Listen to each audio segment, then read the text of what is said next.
Well, I'm definitely a little bit nervous. What does it mean to live extraordinary? The first person that came to mind when I thought about this was my twin brother, Reese. October 2012, my brother passed away.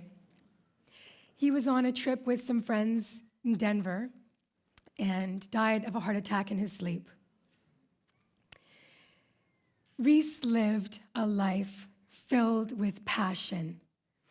He hugged more than anyone I know.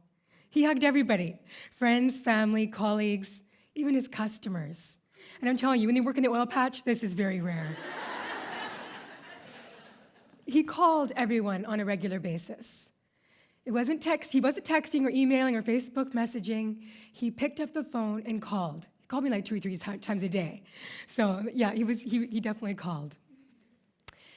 He was deeply connected with so many people. He literally had hundreds of friends. He shared his huge heart with so many. My brother lived truly extraordinary. 2 nights after Reese passed, I woke up to what sounded like a pebble hitting the wood floor beside our bed. And I felt this incredible energy embrace my whole being. And I heard Reese say, "Robin, look up." And I looked up, and there was Reese floating on my bedroom ceiling.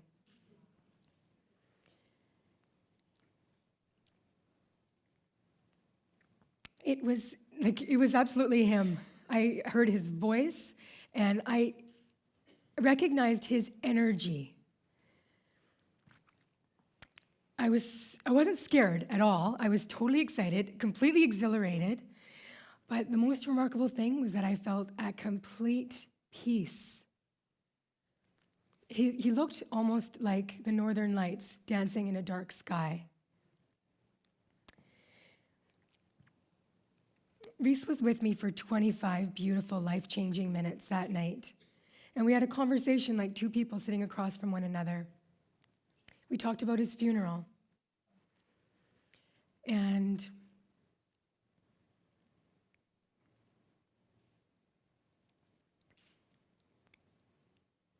I'm gonna have to look at my notes. This is why I have them. Oh, this is the funny part. I had come up with this really good idea about having monogrammed handkerchiefs for everybody that came to his service. And Reese is like, "That is the worst idea I've ever heard." He's like, "I want to have shot glasses engraved because I don't want anybody to cry over me. I want people to party with me." And I was like, "Oh, that's brilliant, awesome." So I was so glad that he came up with that idea because obviously the handkerchiefs was a total ridiculous idea. And I said, "How many people are going to be there?" And he said, 400. We gave out 400 prayer cards at the Celebration of Life.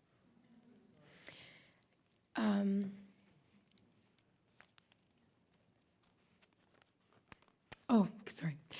There was 4 words that Reese kept emphasizing in our conversation. He's like, "Robin, you have to remember to put the words faith, joy, peace, and love on my prayer card.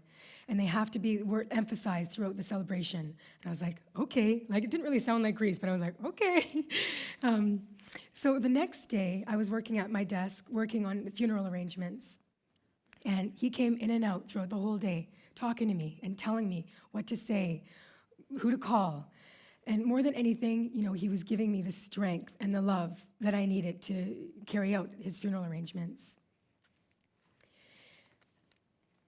Weeks following, we had countless conversations, and I started experiencing miracle after miracle. One of my best friends gave me a book on angels, saying, "Robin, I think you should read this."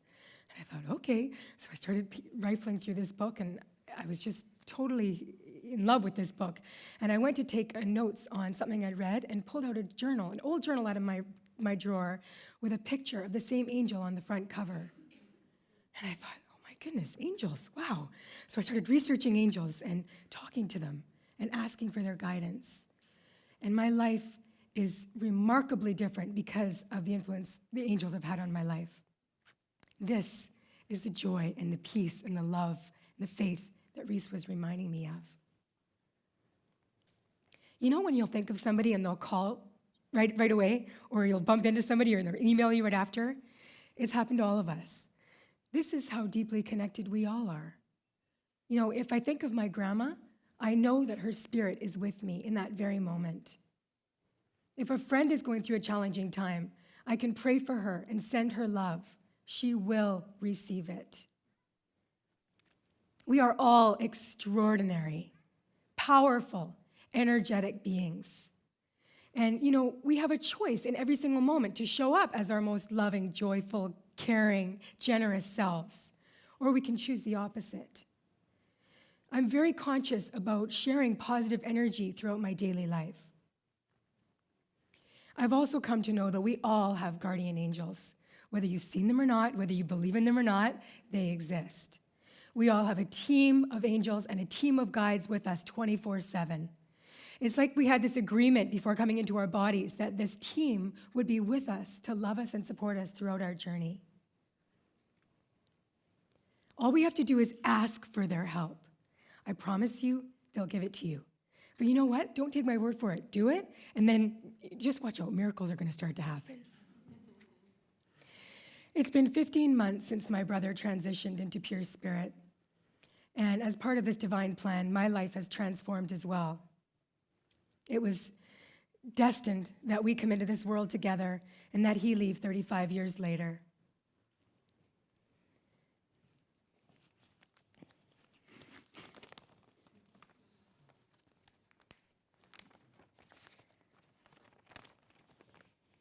I look at life through new eyes, thanks to Reese.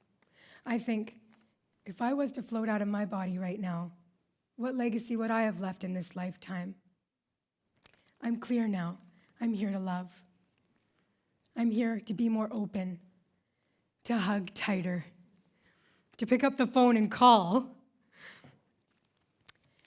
and really go a lot deeper within my relationships. I follow my heart. And there was a song that I just wanted, there's a few more things I have to say. Is that okay? Can I have permission? There was a song that was introduced to me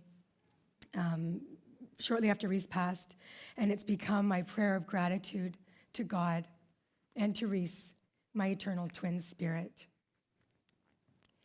You are the song I'm singing. You are the air I breathe in. You are the hope I needed. Whoa, you are. May you have limitless faith. May you spread joy. May you embody peace. And may you be love. And may you believe in angels and ask for their help. And may you remember, you are extraordinary. Thank you.